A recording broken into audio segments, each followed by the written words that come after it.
Mabuhay! I'm Shinil Reyes and you're watching Shinil's channel.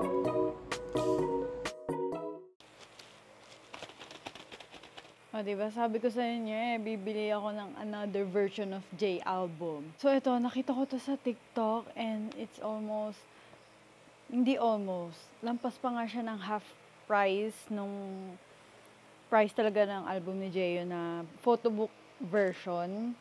Ang photobook kasi mga 1,000 plus.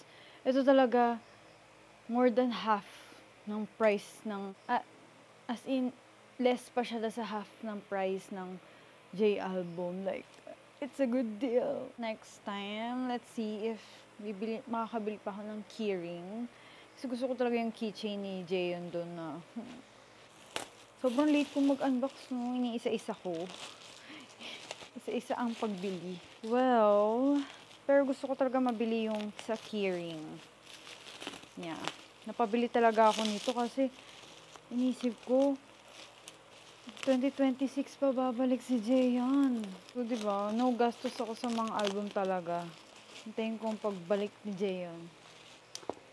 If mahanap ko yung link nito, if may available pa, ilalagay ko na lang sa description below or sa aking showcase sa TikTok.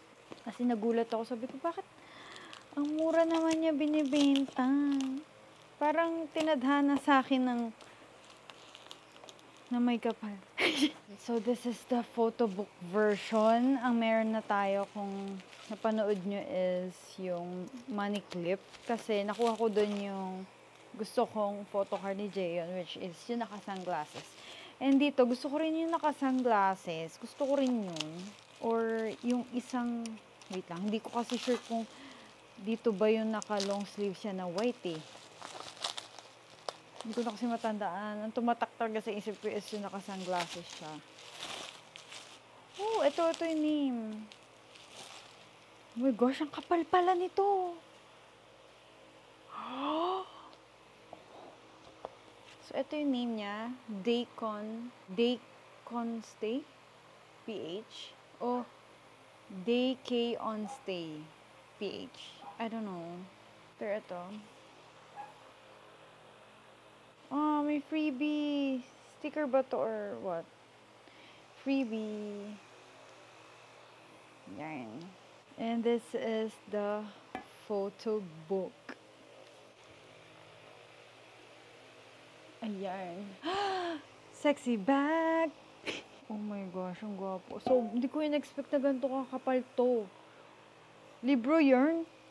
Grabe. Tapos meron siyang, nandito yung mga songs, title. And let's open. Ito mag-open si Mark eh. Pero ayoko. Ayoko kasi sinisira yung plastic kasi binabalik ko siya sa plastic. Tapos nilalagyan ko pa ulit ng mga plastic ko na may seal. Tapos, ayun, dinidisplay ko na. Pinapanood nyo ba yung fan ko ni Jaeyeon? As in, di ba kahapon yung first day, tapos kanina yung last day, yung second day. Sobrang akong umiyak kahapon kasi nakita ko si Jaeyeon na umiiyak and alam niyo yan, mga Valentines and Citizen, hindi umiiyak si Jaeyeon on screen. Talagang hindi niya pinapakita on public yun. Pero, napakita niya once sa show ni Youngji, which is shocking talaga. Kasi alam mo talagang may pinagdadaanan din si Jaeyeon. Pero ayaw niya yun ipakita sa fans. Ayaw niya daw magpakita ng sadness. Pero talaga kahapon sa fancon, parang nakahabog talaga siya na parang iiwan niya muna yung fans niya for a while. Tapos, ayun, syempre ang lungkot ng mga Valentines kasi magmi-military service si Jaeyeon. So, no concerts, hindi siya makikita ng in person, lalo na natin, mga overseas. Naiyak talaga ako. Actually, gabi-gabi iniisip ko, naiinis ako na bakit ganyan, bakit may ganito pa, may ganyan. Well, later tayo mag-chika ulit. So, this is the album. Ang glossy. Ang ganda. Ang ganda ng pagkakaano, may texture. Okay. Ayun. Mamaya natin tingnan. Ito. Mamaya ka dyan. Wala na ba? Uy, grabe, ang kapal. So, ngayon, let's sort out. Ito yung, sa music video na din ng Smoke. Well, lahat naman to sa Smoke. So, oh my gosh. Bibilisan ko lang. Alam ko naman, yung iba sa inyo nanood na ng mga unboxing sa ibang channel kasi kasi sobrang tagal kong bago bumili ng ganito. Sobrang late.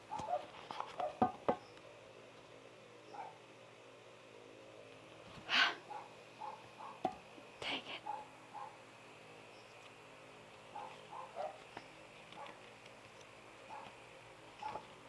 Whoa, sexy man.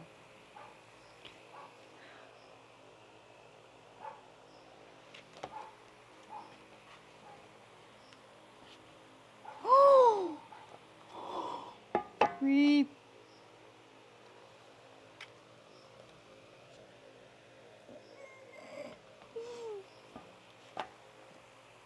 Ayun.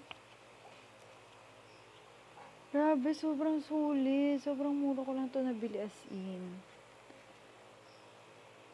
Oh my gosh. Kapansin. Mamaya, after nito, mamaya ipapakita ko sa inyo yung mga fast scan lang ng photo book.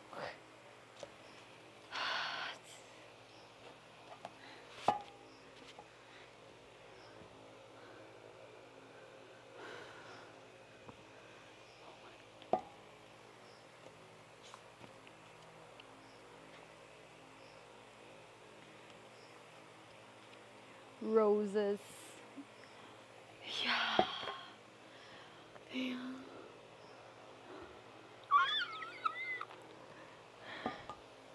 Opa!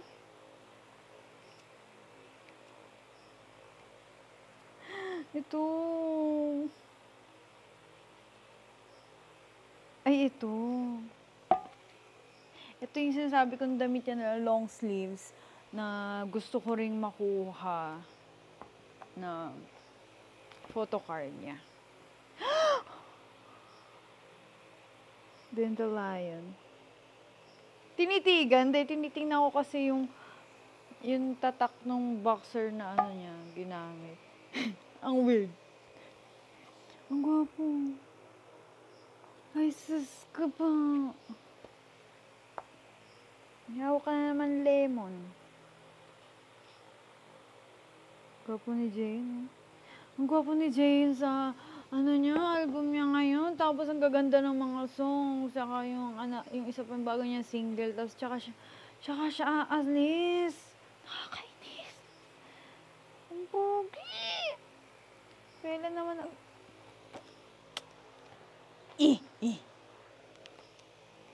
kailan naman ang gaganda ng nirelease mo na songs. Saka mo kami iiwan. Hindi, babalik siya. 2026.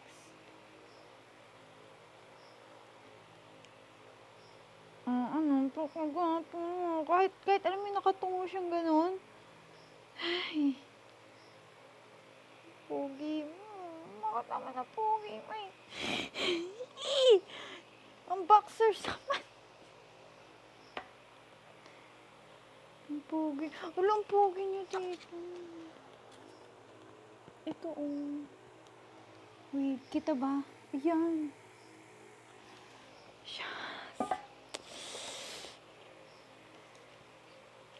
Ang hot niya rin dito sa nakamotor na to. Alam niyo yun sa era nila sa Kikit. My God. Nose crunch! Napakagwapo! Napakagwapo! Ah!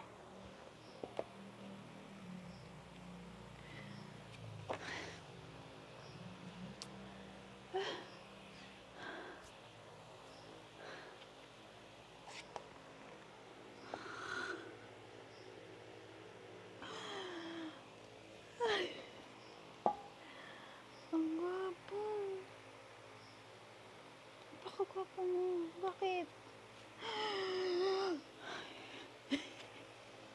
Kahit nakatalikod. Kahit nakatalikod. Yeah. Gwapo siya. Gwapo siya. Ang gwapo niya.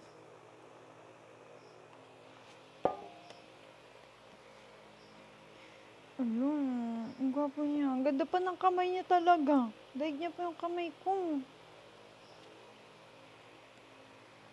Gwapo. Oh. Ah. Ah.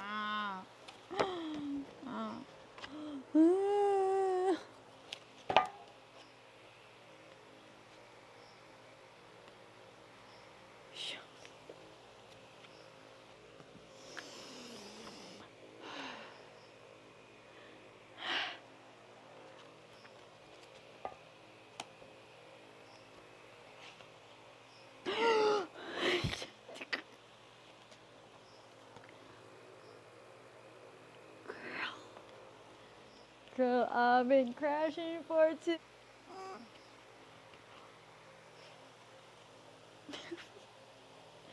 Yung dimple si Jeya! Wait lang, baka masira. Yung dimple si Jeyon! Tage!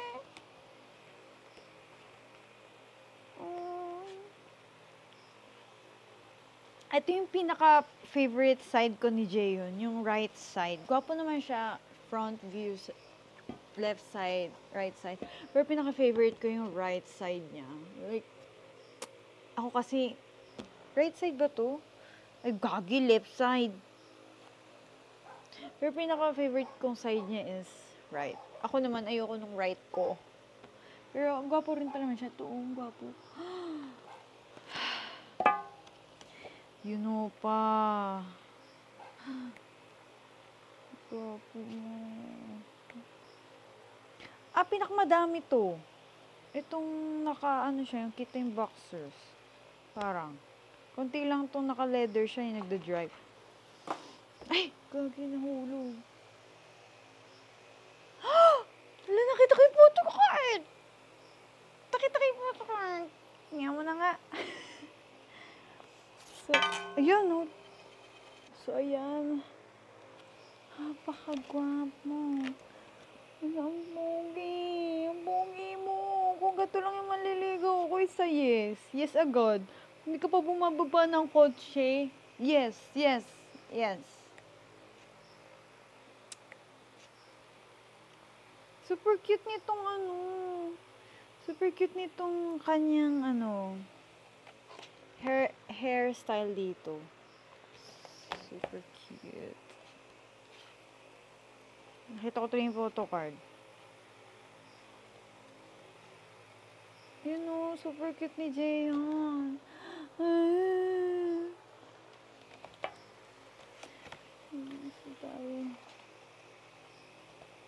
Oh my gosh. Wait lang. Ang cute niyo! Ang cute niyo! Kita niyo ba yan? Oh my God. Tsaka ito, nakita ko. Sobrang gwapo. Ay.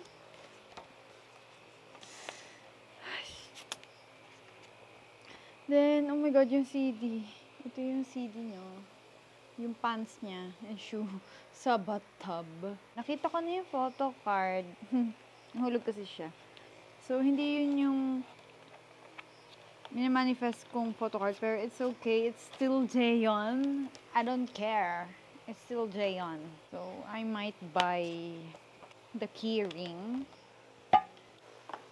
Let's see. So, ito. Nakita ko na yung photo card. Ang cute pa din. Hotdog Jeyon. Hotdog. Kasi tinan mo naman red. Oh my gosh. Parang ang ganda ng Ang ganda ng... Oh! Nagka-mark. May mark yung photo card. Wala, nagka-mark yung photo card. Hala. Yun o. Yun o, nagka-mark siya. Pero, okay lang. Gwapo pa rin. Gonna keep this pa rin naman. It's Jaehyun pa rin.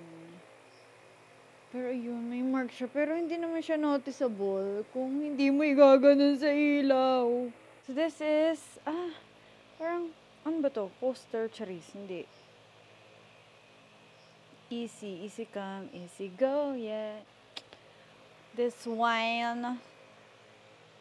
And then let's see kung ano yung aking poster. OA. Oh my gosh! Ang gwapo. Sobrang gwapo mo. Paano pa to? 안녕하세요. 재현입니다. 저를 Bayan. Basta, ang sabi niya lang sa dulo is, sarangheyo. I love you too. Ang gwapo. Gusto ko yung nakikita yung nunal niya dito eh. And the strip. Oh my gosh, ang cute! OMG. Ito ang ating nakuha. Ang cute. So, that's it for our unboxing. And, isi-show ko lang sa inyo na mabilis yung photobook. Wait. Nagkaroon talaga ng mark.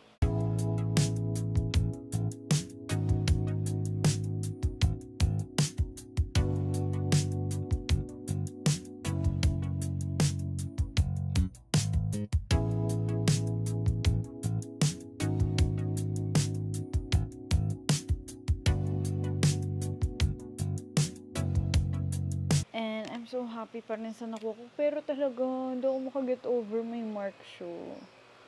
Nagkaroon siya ng mark. Pero ang ganda pa naman ng photo card niya. Pero ito, sabi sa record, album for night till dawn. Then, naka-hangul na. Tada! No. Ayan o, yun yung mark. Pero, kensya na. Pogi mo, Jaehyun, huwag kang umita eh. Oh my gosh, ang gwapo-gwapo pa rin niya. Sa tulala na. Yun, ayun naman, yung sa fancon niya. Nakita ko nanood nga yung parents niya. Sobrang kamukha ni Jaehyun yung daddy niya. Dimples pa lang. Or kahit naka-face mask na ganyan, kita-kita ko yung face. Parang, makikita mo agad yung resemblance talaga nila ang dalawa. And ayun, nakakatuwa lang na nanood din ang sa NCT Dream, Wavy 127. And talagang humabol sa date si Johnny and Doyoung. Pero si Yuta hindi kasi alam ko meron din siyang fancon ng kanya. And ayun, sobrang sad lang na hindi ako nakapunta sa fancon niya before his enlistment kasi nga Korea yun, girl. So, August yun, parang September na in-announce. Tapos yung kung mag-a-apply ako ng Korean visa, sobrang tagal na nga mag-release ng visa ngayon ng Korean. So, accept the fact na lang. Sana pala nag-decide na ako na umattend ako ng fan meet niya sa Thailand or sa Jakarta. Alam ko meron pa siya ngayong meron pa siyang fan meet nga ata ngayon sa sa Indonesia. Yeah. Ang alam ko November wala na siyang event niyan. Rest day niya na yan. Alam ko itong buong October talaga as in packed yung schedules ni Jaehyun. And ayun, sobrang nakakaawa din siya kasi pinilit niyang matapos yung mga schedules niya. As in, parang everyday nasa airport siya, palipat-lipat lang siya ng ibang bansa. Well, parang pinilit niyang tapusin yun kasi nga mag-enlist na siya, hindi na siya mamimit ulit ng mga tao for almost 2 years. Ayun, yun lang. Ang kinakasama lang na loob ko. Ay, may masama loob. Ang kinasasad ko lang, ayun. Hindi siya nakapag-fancon world tour before his enlistment kasi nga biglaan din yung acceptance sa kanya sa military service. Nag-apply siya in August, tapos na-accept siya ng September agad. Tapos, November agad yung kanyang alis. So, sana, if ever sana, January na lang siya in-schedule, tapos nag-fancon siya. Yung parang kay Doyong, na fancon na iba-ibang bansa, di ba? At least, di ba, nakita natin si Jaeon before his enlistment sa military. Pero ayun, hindi nga. Tapos, limited lang makakapunta sa fancon niya. And ayun, sobrang naiyak ako nung umiyak siya. Kasi, hindi ko kayang makitang umiyak si Jaeon, except sa acting Parang hindi ko siya nakikitang umiyak na sa totoong buhay na yung parang hindi acting. Yung hindi acting, yung totoo na.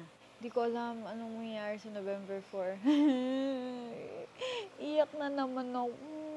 Please stream Unconditional by Jaeon.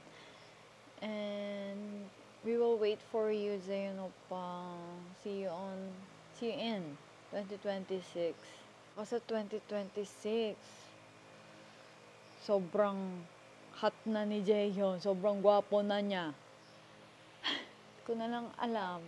As in, si Jaehyun lang naman yung araw-araw ko talaga. As in, araw-araw ko siyang binabanggit. Walang araw, hindi ko binabanggit. Lahat ng makita kong Peach, Kirby, siya yung naiisip ko. NCT, Green, Black. And mamimiss ko si Jaehyun. Let's see kung bibili pa ako ng another version nito, which is yung keyring. Let's see. Sana hindi pa ako maubusan. So, yun lang ang aking unboxing. See you on my next one!